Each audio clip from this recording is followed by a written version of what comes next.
The vacuum of space is not a silent void. It is a graveyard of mechanical friction and the fallout of human overreach. In 1986, James Cameron shifted the visual language of horror from the shadows of the Nostromo to the industrial anatomy of a planetary war zone. We are looking at a strategic failure of epic proportions, where the highest level of military hardware meets the visceral reality of a perfect predator. This isn't just a survival story. It's an audit of structural errors, corporate momentum, and the mechanical cost of 57 years in the dark. When Sigourney Weaver's Ellen Ripley is recovered from her drifting lifeboat, she isn't just a survivor. She is the data point that the Weyland-Yutani Corporation refuses to calculate. The colony on LV-426 represents the ultimate terraforming error, a shake and bake outpost built on the strategic ignorance of what lies beneath the Ilium Range. As we dissect this cinematic powerhouse, we will explore the engineering of the power loader, the mechanical logic of the Xenomorph Queen, and the strategic friction that occurs when an inexperienced command structure meets a threat that requires no logistics to kill. Prepare for a master-level breakdown of Aliens. 1986. We are stripping away the dialogue to look at the mechanical bones of the hive, the fallout of the cooling system's failure, and the strategic anatomy of a woman who became the ultimate human engine of survival. Welcome to the engine room of cinema. Here, we don't just watch movies. We analyze the mechanical momentum and the strategic fallout of every frame. We are applying the engineering lens to James Cameron's masterpiece to reveal the deep space logistics and production facts that most viewers miss in the heat of the visceral action. This analysis is a high-value transformation of the source material, ensuring that we move beyond the plot to understand the strategic anatomy of the xenomorph threat. If you are looking for the most rigorous breakdown of the friction between man and machine on the exomoon LV-426, you are in the right place. Let's descend into the sublevels of the processing station and audit the fallout. This is Aliens, 1986. The industrial anatomy of the Sulako's cargo bay serves as the strategic arena for the final mechanical resolution between Ripley and the Queen. Ripley steps into the yellow frame of the Caterpillar P-50 power loader, converting her human anatomy into a hydraulic engine of kinetic force. This suit represents the strategic bridge between civilian labor and military utility, a mechanical necessity to counter the Queen's superior biological momentum. The result is a visceral collision where the friction of metal meets the chitinous armor of a predator that is stowed away in the landing gear of the dropship. Director James Cameron utilized the power loader not as a weapon, but as a strategic tool for heavy lifting that Ripley masters through her background in cargo logistics. The hues in this sequence shift to a high-contrast industrial blue, highlighting the mechanical error of the Queen's presence in a human environment. The Queen displays a visceral anatomy that is the biological fallout of the hive's evolution. When Ripley activates the hydraulics, the sound design emphasizes the mechanical groan of the loader, creating a high-tension audit of who has the greater structural integrity. The sequence concludes with the strategic use of the airlock, a mechanical reset that expels the biological intruder into the vacuum, proving that environmental engineering is the ultimate weapon against deep space friction. Before the mechanical combat, we must audit the fallout of the Narcissus's drift. Ripley is discovered in stasis, her anatomy preserved through a cryogenic process that has suffered a 57-year temporal error. The opening frames utilize a cold, sterile lighting palette to emphasize the mechanical isolation of the lifeboat. The recovery team operates with a strategic lack of empathy, treating Ripley's pod as a deep space salvage item. This moment establishes the mechanical decay of Ripley's life. Her daughter is gone, her license is revoked, and her trauma is treated as a corporate error in the Weyland-Yutani ledger. The Gateway Station sequence reveals the visual language of a future governed by corporate logistics. Carter Burke is introduced not as a villain, but as a mechanical part of the Weyland-Yutani engine, a man whose strategic goal is the acquisition of biological assets at the cost of human anatomy. The friction here is between Ripley's visceral memory of the Nostromo and the board's strategic denial.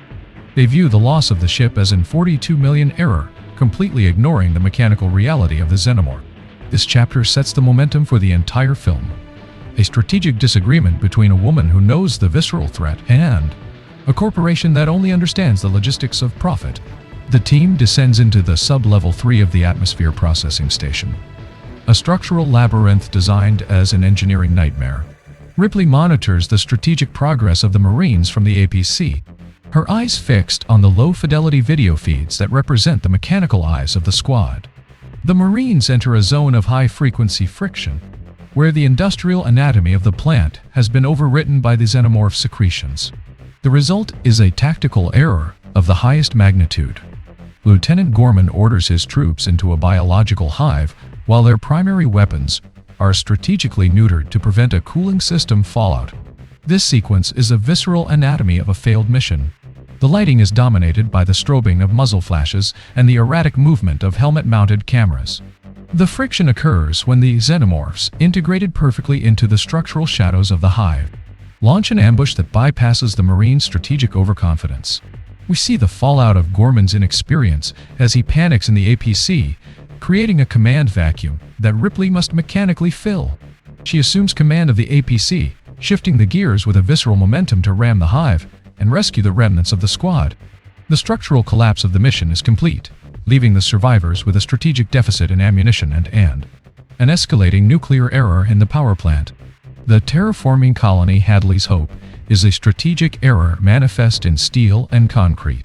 We audit the fallout of the Jordan family's survey mission, a sequence that highlights the mechanical isolation of the frontier. The visual language of the colony is one of industrial grit and constant atmospheric friction. The Jordan's tractor, a massive piece of mechanical hardware, moves with a slow momentum across the barren surface of LV-426 toward the derelict ship. The result of this exploration is the ultimate biological breach, where the anatomy of the Jordan family meets the predatory logic of the Fashhugger. This chapter provides the strategic context for the colony's silence. The Jordan family's discovery is the friction that ignites the entire hive. We see the anatomy of the derelict ship, a structure that James Cameron redesigned to appear more skeletal and visceral than the original Giger version. The fallout of this survey is the infection of the entire outpost, a mechanical failure of quarantine protocols that led to the Shake and Dan Bake colony becoming a massive incubator. The engineering of the colony, with its narrow air ducts and interconnected sublevels, facilitated the strategic movement of the aliens, turning a human achievement into a biological trap. The entry into the atmosphere of LV-426 is an audit of kinetic force and mechanical stability. The dropship Bug Stomper represents the strategic peak of Colonial Marine logistics, designed for high-momentum insertion into hostile zones. Pilot Pharaoh handles the atmospheric friction with a mechanical precision that contrasts with the psychological state of the squad. The result is a pipe 5x5 landing that establishes a strategic beachhead at the colony complex. However, the anatomy of command is where the mission suffers its greatest error. Lieutenant Gorman is a man of simulated experience, a strategic liability in a real-world audit of visceral combat. As the dropship descends, the visual language emphasizes the over-engineered nature of the Marines' gear, the pulse rifles, the smart guns, and the tactical databases. This hardware creates a false sense of security, a strategic error that ignores the biological anatomy of the threat. The friction begins even before they land. As Ripley watches the monitors, her anatomy tensed with the memory of the Nostromo, while the Marines treat the mission as a bug hunt. This sequence highlights the mechanical disconnect between military logistics and alien reality. Overconfidence is the mechanical friction that grinds the Colonial Marine engine to a halt. Private Hudson serves as the visceral anatomy of this failure, shifting from a state-of-the-art badass to a psychological fallout once the strategic momentum shifts. The scene in the mess hall, featuring the strategic display of Bishop's knife trick, establishes the visceral speed and mechanical precision of synthetic life. The Marines view themselves as an unstoppable engine of war, a strategic error that leads to the tactical fallout in the hive. The anatomy of the squad is built on over-engineered bravado. Sergeant Apone manages the mechanical logistics of the shagging it Marines, but the strategic decision-making belongs to a man who has never seen a visceral combat drop. The hues in the Sulako's locker room are industrial and harsh, highlighting the friction between Ripley's caution and the Marines' arrogance. When Hudson asks if this is a stand-up fight, he is unknowingly auditing the strategic anatomy of their failure. They are prepared for a strategic war against a known enemy. but they are mechanically incapable of adapting to a visceral hunter that uses their own structural environment against them. Carter Burke operates as a mechanical extension of Weyland-Yutani's bottom line, a man whose strategic morality is calibrated solely for profit. We audit the visceral fallout of his secret directives, issued weeks before the Solako even left Gateway. Burke didn't just accompany the mission. He engineered the initial error by sending the Jordan family to the coordinates of the derelict ship without a tactical brief. His goal was never a rescue. It was the acquisition of a visceral anatomy that could be weaponized by the company's bioweapons division. The result is a trail of human debris left in the wake of corporate momentum. The friction between Burke and Biehn. Ripley escalates when he attempts to smuggle facehugger specimens past Interstellar Commerce Commission quarantine. He views the colonists and the Marines as interchangeable mechanical parts in a larger acquisition engine. His error lies in his strategic underestimation of Ripley's visceral resolve. When he sabotages the medical lab, he is attempting to reset the narrative by eliminating the only witnesses to his industrial sabotage. The visual language here is dark and claustrophobic, highlighting Burke's cowardice as he retreats behind locked doors, leaving others to face the structural fallout of his greed. The atmosphere processing station is more than a terraforming hub. It is a ticking mechanical bomb. The fallout of the dropship crash into the station's infrastructure triggers a cascade of structural errors. We audit the friction in the fusion-powered cooling system, where the mechanical damage has prevented the emergency venting of heat. The result is a strategic countdown. The station will reach critical mass and detonate with the kinetic force of a 40-megaton nuclear device. This engineering failure strips away the Marines' tactical options, forcing a desperate momentum toward the extraction point. This chapter focuses on the sensory engineering of the impending disaster. The sound design is dominated by the mechanical groan of the failing reactor and the shrill alarms of the CPU died away. Bishop analyzes the data, confirming that the structural integrity of the facility is compromised. The hues of the colony shift into a visceral emergency red, signaling the end of human habitation on LV-426. The strategic anatomy of the escape requires a mechanical solution that the Marines cannot provide, leading to the decision to remotely pilot the remaining dropship from the Solako. Bishop is the anatomy of artificial personhood, a mechanical masterpiece designed to mitigate the friction of human error. Unlike the Nostromo's Ash, whose strategic directives were hidden under a layer of deceptive programming, Bishop's internal engine is governed by behavioral inhibitors. Ripley's visceral mistrust of him is a fallout of the Ash error, a psychological momentum she cannot easily break. However, Bishop's strategic value becomes undeniable as the mission's structural integrity collapses. We audit Bishop's mechanical precision during the facehugger dissection and the final strategic transit to the transmitter. He operates with a lack of visceral fear, a mechanical advantage when crawling through a claustrophobic conduit to reach the colony's uplink. The visual language of Bishop, with his milk-white synthetic fluid, reminds the viewer of his visceral anatomy being entirely mechanical. His final act of shielding Newt during the Queen's ambush is the ultimate audit of his programming, a strategic sacrifice that proves the mechanical loyalty of the newer Hyperdyne models. The medical laboratory serves as a strategic theater for the audit of the facehugger's anatomy. Inside the containment tanks, the visceral fallout of the derelict ship's discovery is on full display. These creatures are mechanical in their biological efficiency, a subject designed for one verb: implantation. The result of their existence is the total structural integration of a host into the alien hive. Ripley and Burke audit the remains, noting the concentrated acid that acts as a mechanical defense mechanism, eating through floor decks with terrifying kinetic momentum. The friction in the lab reaches a critical point when the two live specimens are released. This is not a random error, but a strategic move by Burke to use the facehuggers as a visceral delivery system for alien embryos. The lighting in the lab is cold and sterile, creating a stark contrast with the visceral movement of the parasites. Ripley's anatomy is tensed as she realizes the tactical bottleneck they are in. When she triggers the fire alarm, the sound design cuts through the mechanical hum of the lab, signaling a shift from scientific audit to a visceral struggle for survival. Barricading the colony is an audit of structural defense versus visceral persistence. The survivors utilize the mechanical tools of the colony, welding torches, heavy crates, and the motion trackers, to create a tactical bottleneck in the operations center. The strategic goal is to limit the aliens' momentum by sealing off every vent and access point, Hicks leads the mechanical effort, his anatomy reflecting the exhaustion of a squad that has suffered a total command fallout. This chapter analyzes the engineering of a last stand. The survivors use a visceral logic. If they cannot kill the enemy in the open, they will trap them in a structural maze. The visual language of the welding sparks and the low-frequency ping of the motion trackers builds a high-tension audit of their surroundings. However, the strategic error is thinking the aliens are bound by human structural logic.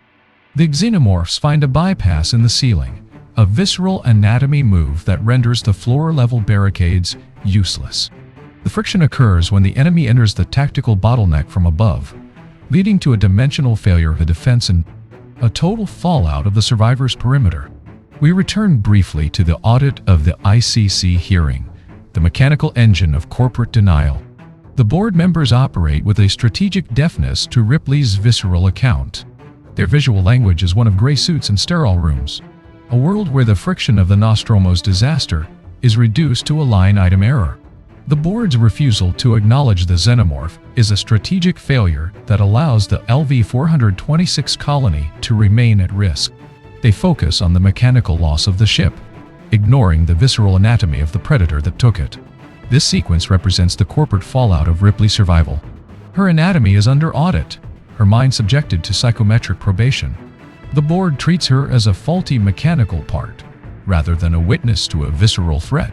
This strategic silence is what allows the Jordan family to stumble into the hive weeks later. It is an audit of how institutional momentum can lead to a planetary scale error.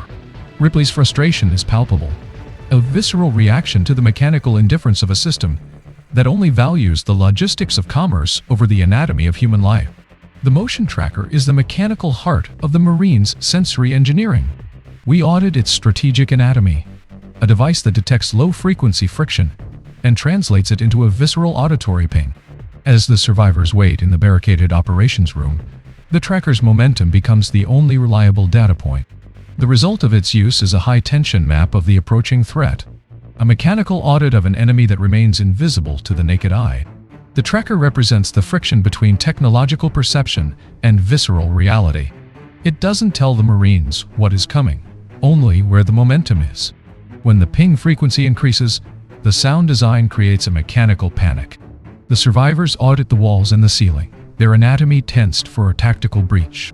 The visual language of the tracker's glowing screen is a low-fidelity window into the impending fallout.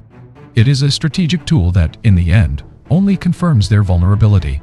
The error was relying on a mechanical sensor to detect a visceral predator that exists outside of human technological logic. The descent into the hive is an audit of structural integration, where human engineering is consumed by biological secretions. The anatomy of the sublevels has been transformed into a visceral nest, a mechanical integration of the plant's cooling pipes with the alien's organic resin. The visual language here is dark, wet, and unsettling, representing the fallout of a colony that has been digested by the alien engine. The result is a tactical nightmare, a structural maze where every wall could be a hidden predator. Ripley and the Marines audit the secretions, noting the strategic way the aliens have cocooned the colonists. This is the biological fallout of the Jordan error. Hundreds of human hosts used as mechanical components in the aliens' reproductive cycle. The sound design in the hive is muffled, a visceral silence that emphasizes the mechanical hum of the Marines' trackers. When the squad discovers the first host, the friction between their mission and the reality of the hive becomes an immediate tactical error. The armored personnel carrier is the visceral engine of the Marines' escape. We audit its kinetic force as Ripley takes the wheel, bypassing the command error of Lieutenant Gorman. The APC moves with a heavy momentum, its mechanical tires crushing the alien secretions as it rams into the structural heart of the hive. The result is a high-velocity rescue, a mechanical intervention that pulls Hicks and Vasquez from the visceral jaws of the ambush. The APC represents the strategic bridge between a total fallout and a fighting chance. The visual language of the vehicle's interior is a mess of low-light monitors and mechanical switches. Inside, the friction of the battle is audible as the alien's acid blood hits the hull, creating a visceral audit of the vehicle's structural integrity.